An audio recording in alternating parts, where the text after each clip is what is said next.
everyone, and welcome back to my next episode playing the TekTopia mod. I am Mar, and I have got some plans to share with you. But first, let's take care of some small updates I've made around the base. Or around the village, or town, or whatever you want to call this. I have added the pillar thingy, whatever you would call these, all the way around. I decided I would go with them after all, pretty much the way I had originally built them. Now, for those of you with eagle eyes, you'll notice that they're not actually finished. There's one of the original ones I made, and there's the other original one I made. But you notice all the other ones are completely missing their iron bars, and that's because I'm basically out of iron bars. So I still need to put those in, but other than that, the library is complete, and I also came up with a halfway decent anyway, method of lighting it up. I just added these sort of things in some of these little nooks and crannies so that it provides lighting for the villagers, and in any place where I had one of these things in front of a window, I would just do the one stair right here, and then like one end right on top of it. Yeah, I don't know if it looks the best, but it definitely works.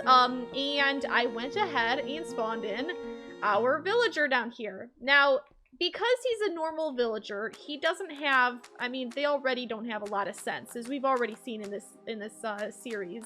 You know, we were visiting that one desert village, and they were walking on cactus and all sorts of stupid stuff. So, but even so, non-modded villagers are even more stupid than that. So what I've done to try and protect this guy, because he'll wander out there in the dead of night, he doesn't care, he's not interested, he's not even, it's not even 1.14 where they care about beds or anything. He's gonna wander off and get lost, or some ridiculous thing like that. In the very least, he won't be in the library, you know?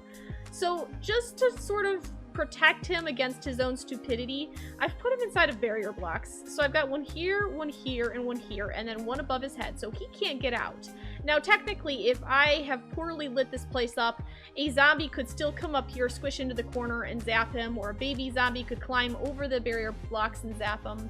So he's still technically vulnerable to normal mechanics, but he is a little safer with regards to, like, the way these villagers, you know, the modded ones, or even the 1.14 ones, they just have a teeny bit more, you know, self-preservation going for them. So he's slightly more preserved, and if he does die, I've still got the button with the command block down below, in case, and I didn't want to take it out in case I forgot the command or anything like that.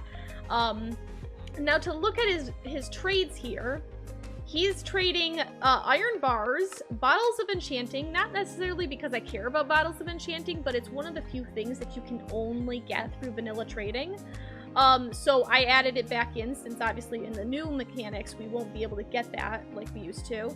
And then also, or at least not to my knowledge, obviously I haven't gotten all the villagers yet, but then also, of course, our mending book. Now, I tried for quite a while, tried to get myself a custom map for the mansion, because of course we don't care about the ocean monuments because we're sitting nearby two of them already.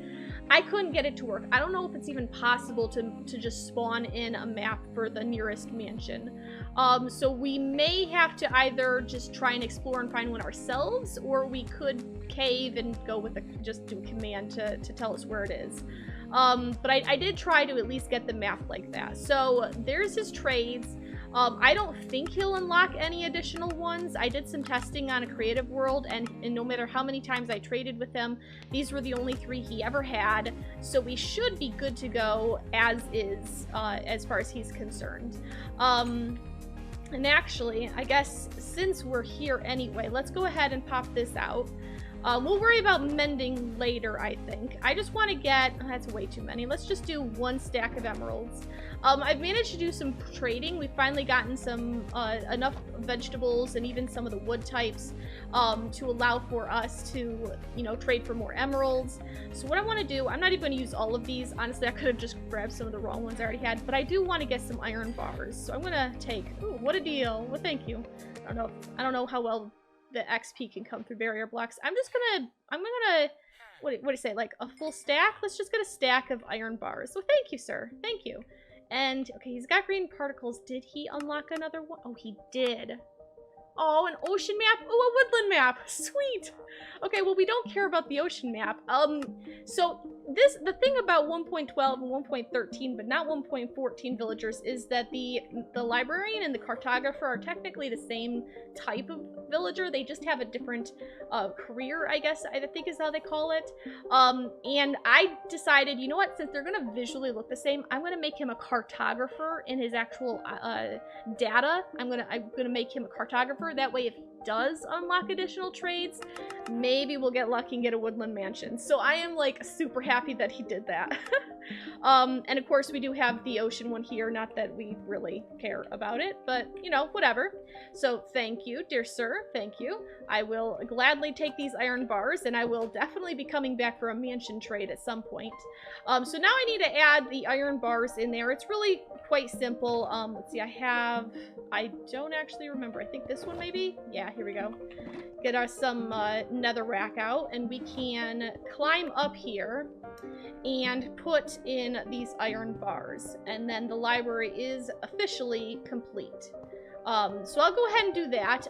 There are, of course, a couple other things I want to show real quick, but first, let me get these iron bars in place. Alright, well that's a job well done, I think. Moving on from adding the iron bars around the library, I have started working on, it's just the very early phases of an entrance on this side to the library. Like I was saying, I wanted one over there, and I wanted one somewhere along in this stretch here, and I chose this spot here. Now there's basically 6 segments going along this wall, so it's not centered, but I think I'm okay with that. I think I actually prefer that. And then I have the wall, the pathing going down this way. It's gonna end up reaching down here, because like I've mentioned before, I want to have this giant dock sort of sweeping around the base of the library for the ships that we could potentially build out in the harbor there. And then I also have the path wrapping back around this way as well. Not necessarily because, I mean, we do have the stairway there as well, but I wanted something to go here, and I didn't want there to just be a sheer drop-off over here, so I put in a second pathway here as well. And I've started doing some of the general decorating, like I've got this going on this side. Haven't added it on this side yet, but that's okay. I actually need to go into the nether and get more lava before I can make it, before I can finish it off. And I was also running out of iron bars. I managed to have enough to put in here, and then I had like 2 or 3 or maybe 4 iron bars spare, but that was pretty much it. But right here, I have an idea for what I want to build here. So we have this large library and a giant foundation that it's sitting on, and it looks all grand and everything compared to what we have over here. And there's really only one other building that I feel would be grand in a town, and that would be the church or chapel or cathedral or whatever. Now I don't want to go cathedral because I feel like if I went to cathedral it'd have to be even bigger than this, but I think a chapel might be a good idea, and I was thinking this would be a perfect place to build it, right off at this foundation level right here. So I could build it out going this way. It would probably be honestly probably be the same size as the library except without one of the wings. So it'd be like from here to there, and then from here all the way back without this section sticking off the side. But it would also probably have more vertical height, I'm thinking. Like, so this one is 2 stories plus a dome. I would say that the chapel would probably be more like 3 stories and some sort of, not necessarily a dome, but maybe a steepled roof or something with a, like a clock tower at the top. Something probably similar to that. And I was thinking of putting it right here, and we could have like a little, I don't know which side, this side, that side, or the far side, but a little graveyard next to it. And here's where things get a little interesting. So I've been mulling it over, like, here's the real downside, the real problem, I would say, with building your village in TekTopia anywhere that has water, especially, you know, oceans. Like, a good chunk of my village perimeter is in ocean, and other than boats, what do? Build a bunch of floating platforms of dirt out there? That'd look hugely tacky. Or fill the whole thing in and do a bunch of terraforming, but at that point, why build at the ocean in the first place? You know what I mean? So because we're kind of like stealing away from our village a lot of real estate, you really have to make use of your vertical height, and not only vertical from ground up, but also ground down. And that's where I think that what we should build at the chapel, more specifically in the graveyard, is the entrance to a crypt. And I want to go like mega creepy with the crypt, which could be kind of difficult because, I mean, this is just Minecraft, you know? So lava and fire would both definitely be heavy influences. Probably cracked stone, mossy stone, and all that sort of stuff. But the purpose of the crypt is the part that's going to be kind of weird and slightly unusual. We have to put these nasty, ugly trees somewhere. You don't want like a bunch. I mean, look at this. This is just an ugly grid pattern, and let's be honest, this sort of tree farm is seldom pretty. It's usually pretty tacky, you know, just block, like tree, and then block, block, block, tree, block, block, block, tree, you know, in grid patterns all over the place. And if I need my surface for like buildings and stuff like that, I gotta put these trees somewhere, right? The only thing I could think of is to hide them underground. And so I was thinking of making something that I would call the Druid's Crypt, because a Druid is a villager in the TekTopia mod pack. Now, the Druid wouldn't really use the crypt, but we could still call it the Druid's Crypt, because when I think of Druids, I think of, you know, like earthen creatures, tree creatures, you know, people who are like one with nature, I would say. Especially if you played Terraria, you know that the Druid character looks pretty earthy in that game as well, with the outfit that the Druid wears. So I'm thinking of making the crypt and calling it the Druid's Crypt, and putting, like, just having this giant chasmous chamber in there with our tree farm. So then these guys, not you go back to your business. I'm not talking about you. But this person, that person, that person, and the other, I think I've got like, what, 1 or 2 more woodcutters around here somewhere. They would go down into the crypt to do all their wood chopping. That would keep all of these ugly trees out of sight. It would still keep them functional, just like the miners are. I would just have to make it tall enough so that the trees will actually grow naturally, and make sure it's completely lit up and everything. So as far as design is concerned, I would say think of it kind of like Mines of Moria, in like, because it's going to have to be really tall, like I said. So we'll probably try to go kind of decorative with pillars and whatnot. But it's just going to be, it's basically going to be an underground prettified tree farm, essentially. But yeah, I think I want to call it the Druid's Crypt. And I think I want to build it over there with the church on a little hill section running off the platform from the library. So that's kind of the idea that I have come up with. I don't know what you guys think of it. Obviously, leave me comments down below what you think of that idea. I have added it to our wall of ideas because I've already taken down the mending villager sign, and now I can also take down. Whoops! I just knocked a hole. I'm so sorry. I just knocked a hole in the wall. Whoopsies! I guess I need to find my way around and fix that. But I've already taken the mending villager off. Now I'm taking the library sign off, because those are finished. So now how am I going to get back? Oh, fine. I just bust my way in. Whatever. Doesn't bother me, I guess. Now we have to decide what project to work on next. Oops, let's close that. I still haven't gotten the enchanter. I know we could definitely afford an enchanter. Honestly, I don't know if I necessarily want an enchanter yet. Because all they do is enchant books, right? And I don't really have a need for them at the present moment. I think I'd prefer to put my emeralds towards something that we could make better use of. And by that, I'm thinking maybe the tavern or the bakery, perhaps. I feel like those would be good places to potentially go for, and kind of to support the bakery. Obviously, we could supply the resources, and I'm pretty sure the chef would use them. But we would also, I think we should also start thinking about getting like a butcher and people to take care of sheep and cows and pigs and chickens and all that sort of stuff. Start getting into like the gardening aspect, I think. I think that might be a good idea. And then I can work on things like the pier, kind of like off on the side. You guys, there are two chairs. You don't have to share the same one. Thank you. I like how you just walk right on over there. Just, okay, I'll use the other chair then, sure. Now one thing I did want to point out, this guy is getting like sickly expensive. Look how much he's charging for a tavern. 8 blocks of emeralds. Like, dude, that is expensive. It's a stack and 8 emeralds, I believe. Thankfully, we already have a school. Sheep pen's gonna be 28. Pig pen's gonna be 28. Let's see what else I've got. Cow pen's 32. We got a library. Chicken coop's 25. A butcher shop, not the butcher himself, is 40 emeralds. Smithy's 48. Guard post we already have. Merchant stall is 32. Kitchen is 28. Barracks is 56. Holy cow.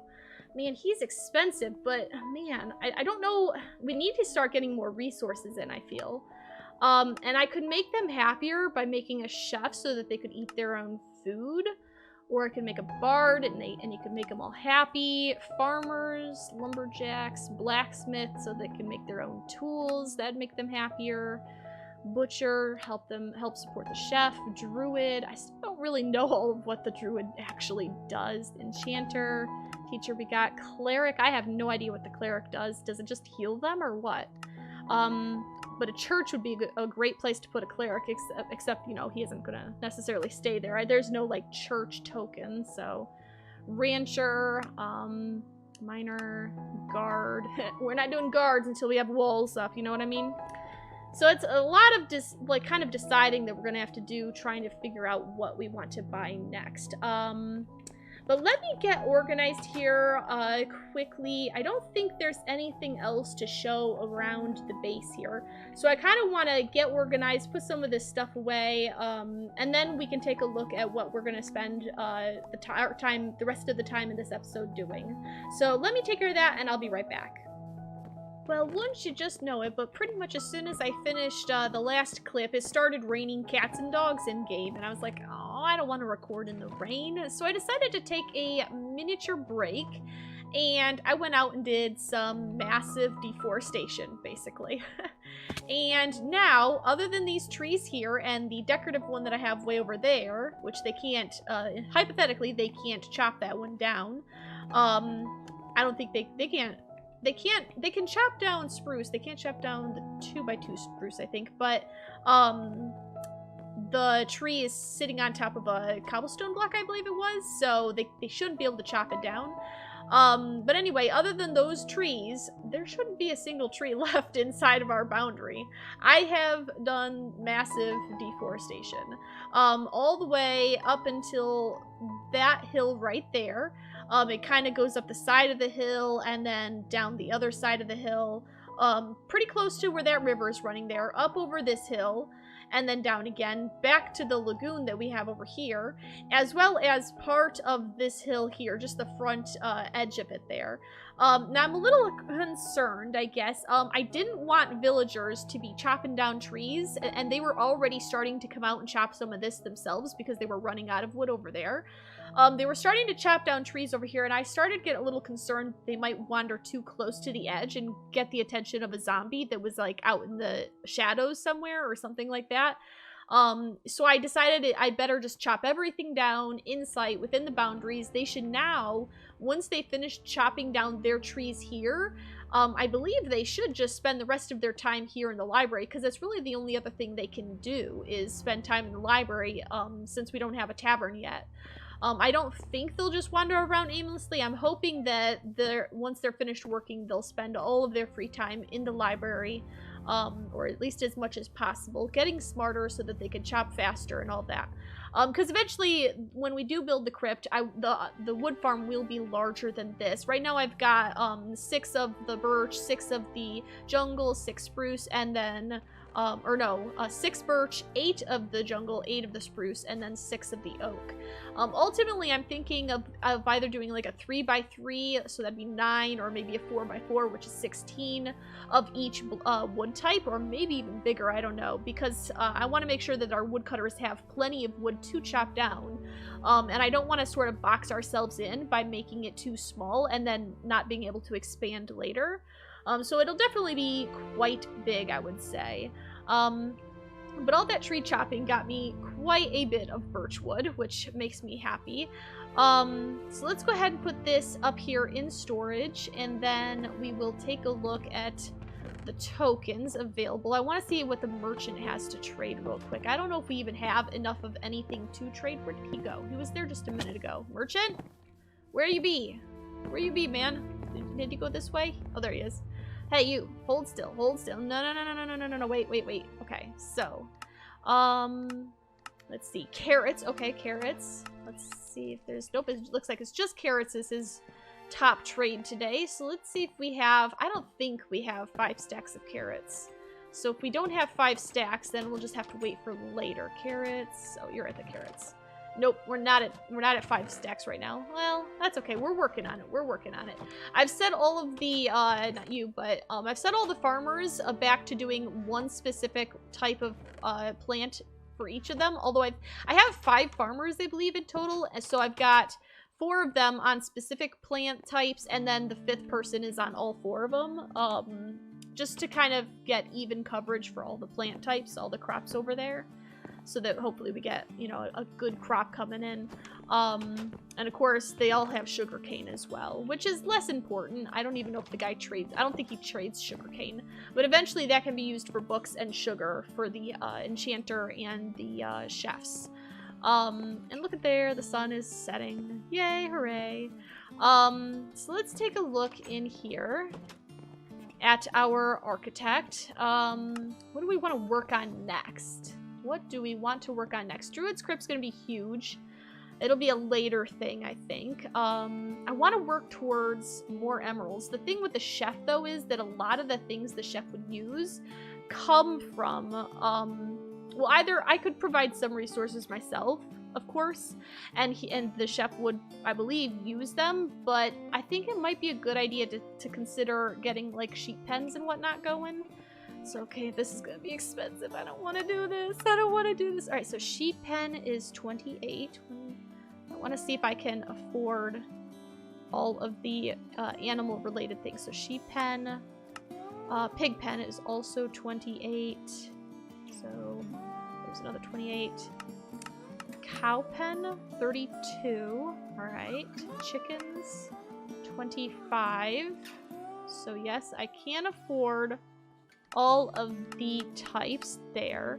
Now, to go with all of these, I'm assuming you would have butchers. Obviously, we would want multiple butchers eventually, so that they... Or would it be ranchers? Ooh, you know what? It might be ranchers instead of butchers. I bet the butchers go in some sort of shop. Let's see, where's... Oh, this is the architect. I need to look back. I need to be looking at you. So what's this? Oh, you are there. You moved on me. Okay, you are the person I need. Jeez, you're confusing me. Stop it.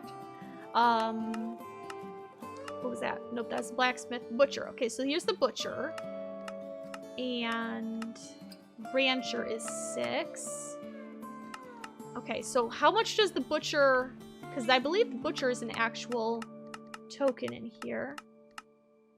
Butcher is 40. I can't afford butchers. So I believe what we'd do is we would have ranchers. They would take care of the animals. Then the butchers would come and kill them at their I guess take them to their shop or something. And then the chef would take the meat that the butcher supplies, I think. But maybe I should just start with the ranchers, because the ranchers will use the tokens from this guy with the sheep pen and whatnot. So okay, this is gonna hurt. Oh, and you know what? The prices are probably gonna go up too. Oh man. Okay, well, we have sheep, so let's do sheep pen and cows first. All right, and pigs. Please don't make the chickens more expensive. Please, please. All right, good, good, good. All right. I think he's probably going to raise his prices again. I wish he would cap out. Like, at some point, he would just stop raising his prices. All right, they don't appear to have gone up. I think I read somewhere that they go up every 5. So it's possible that those were, like, the 1st, 2nd, 3rd, and 4th out of a round. So maybe when I buy one more token from him, his prices will go up.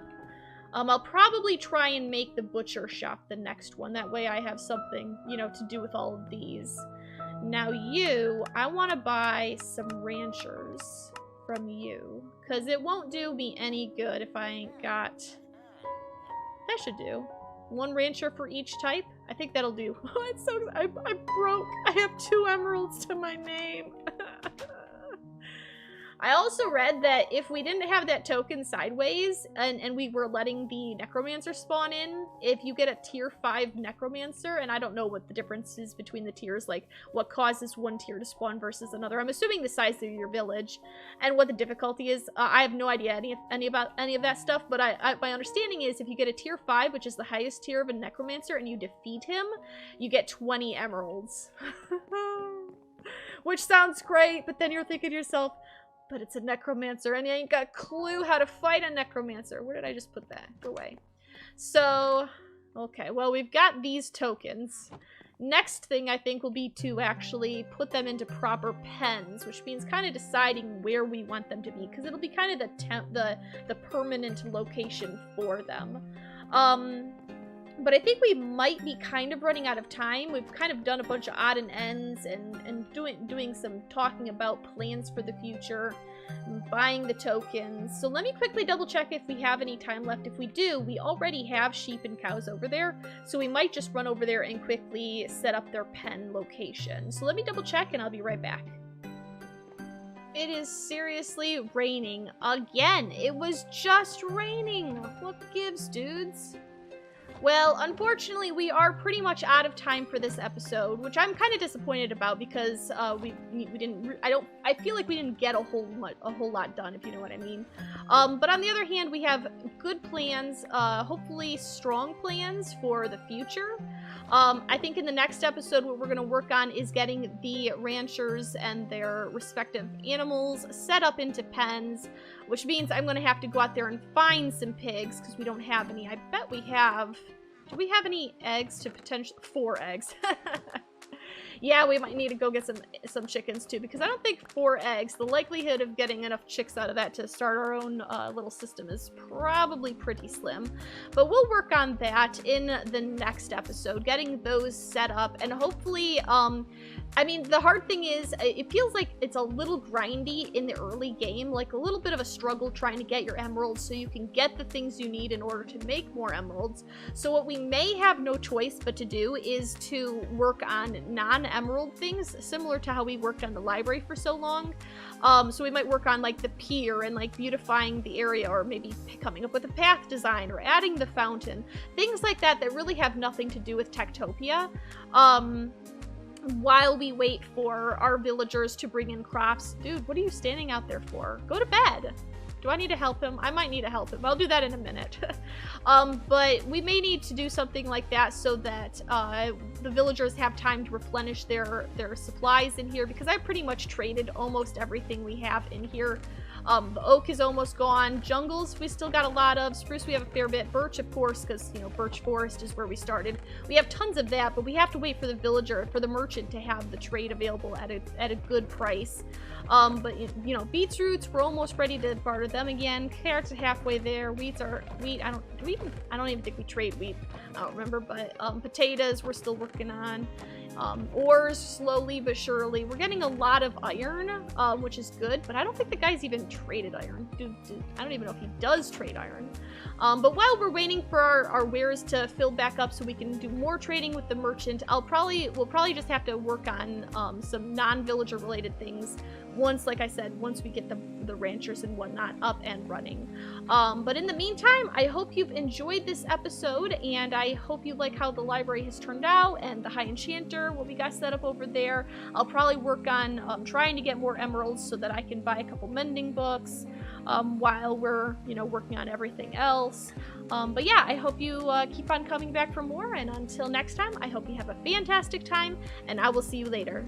Bye!